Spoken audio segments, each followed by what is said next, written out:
10,000 টাকা দিয়েছি মেশিনের লাগানো না হলে 8,000 টাকা আচ্ছা নি হ্যাঁ এর 2,000 10,000 টাকা দিয়ে লই উন্নত মানের সব ব্যাগগুলো আমার ব্যাগের কোয়ালিটি খুব সুন্দর যে আপডেট শুনতে তো নয় আরো যেটা মানে এই একবার নির্বাসন টাকনা এটা সারা নিতে বসে সেই জন্য এটা নাই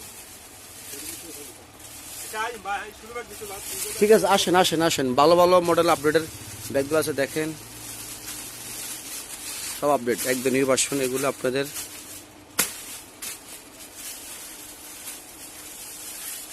পুতির